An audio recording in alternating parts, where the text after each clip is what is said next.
रमज़ान मुबारक वलियूं रहमतूं बरकतूं सआदतूं खणी आयो।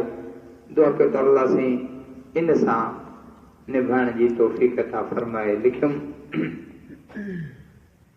खुदा जो असां ते थियो एहसान आ, मौला जो असां ते थियो एहसान आ, वरी भाग में आयो रमज़ान आ। मज़ो अचे त पोइ सुभान अल्लाह वारो आवाज़ वधंदो रहे। सुभान अल्लाह माना अल्लाह तुंहिंजी ज़ात पाक आहे। जेको सुभान अल्लाह चवंदो आहे अल्लाह साईं सुभान अल्लाह जे सदके रब्बाने खे गुनाहनि खां पाक करे छॾींदो आहे। खुदा जो असां ते थियो एहसान आ, वरी भाग में आयो रमज़ान आ। दोज़ख जा दर जंहिं में थी बंद विया आहिनि, जन्नत जा सारा खुली दर पिया आहिनि। दोज़ख जा दर जंहिं में थी बंद विया आहिनि, जन्नत जा सारा खुली दर पिया आहिनि। नाज़ुल थियो जंहिं में ही क़ुरआन आ, नाज़ुल थियो जंहिं में ही क़ुरआन आ, वरी भाग में आयो रमज़ान आ। खुदा जो असां ते थियो एहसान आ, मौला जो असां ते थियो एहसान आ, वरी भाग में आयो रमज़ान आ। हिन माह में जेको मुस्लिम मरे थो, खुदा तंहिंखे बिल्कुलु ई बख़्श करे थो। हिन माह में जेको मुस्लिम मरे थो, खुदा तंहिंखे बिल्कुलु ई बख़्श करे थो।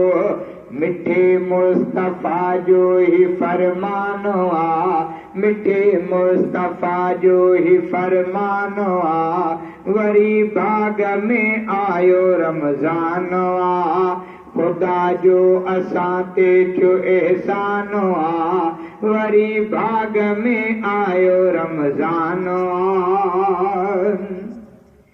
नफ़िल पियो लिखिजे थो फर्ज़ बराबर, पढ़े फर्ज़ हिकिड़ो त लिखिजे थो 70। नफ़िल पियो लिखिजे थो फर्ज़ बराबर, पढ़े फर्ज़ हिकिड़ो त लिखिजे थो 70। केॾो हिन में मौला महिरबान आ, केॾो हिन में मौला महिरबान आ, वरी भाग में आयो रमज़ान आ। कसरत सां जंहिं में तिलावत थिए थी, घणी रब मिठे जी इबादत थिए थी। कसरत सां जंहिं में तिलावत थिए थी, घणी रब मिठे जी इबादत थिए थी। खणी आयो जन्नत जो सामान आ, खणी आयो जन्नत जो सामान आ, वरी भाग में आयो रमज़ान आ। असुर जो उथारनि था ईमान वारा, जागो जागो मोमिन रुगो इहे नारा। असुर जो उथारनि था ईमान वारा, जागो जागो मोमिन रुगो इहे नारा। हर शहर में थींदो ऐलान आ, हाशिम गबूल में भी थींदो ही ऐलान आ, वरी भाग में आयो रमज़ान आ। खुदा जो असां ते थियो एहसान आ, वरी भाग में आयो रमज़ान आ। तरावीह में प्या था हाफ़िज़ तवार ने, पढ़ी पाक कुरआन अंदर सठारने। तरावीह में प्या था हाफ़िज़ तवार ने, पढ़ी पाक कुरआन अंदर सठारने। बुद्धि ताज़ो थींदो ही ईमान आ, वरी भाग में आयो रमज़ान आ। खुदा जो असां ते थियो एहसान आ, वरी भाग में आयो रमज़ान आ धणी बख्शा हाणे वरी आहे वारी कब्र जी तो चाचड़ करे वठ तयारी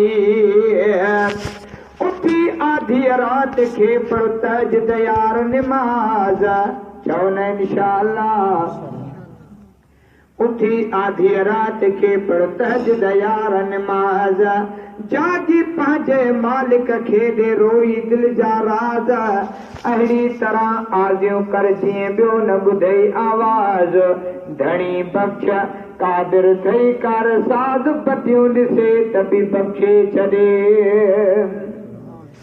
धणी बख्श हाणे वरी आहे वारी कब्र जी तूं चाचड़ करे वठ तयारी करण राज़ी रब खे त आसान आ करण राज़ी रब खे त आसान आ वरी भाग में आयो रमज़ान आ खुदा जो असां ते थियो एहसान आ वरी भाग में आयो रमज़ान आ दोज़ख जा दर जंहिं में थी बंद विया आहिनि जन्नत जा सारा खुली दर पिया आहिनि नाज़िल थियो जंहिं में ही क़ुर्आन आ वरी भाग में आयो रमज़ान आ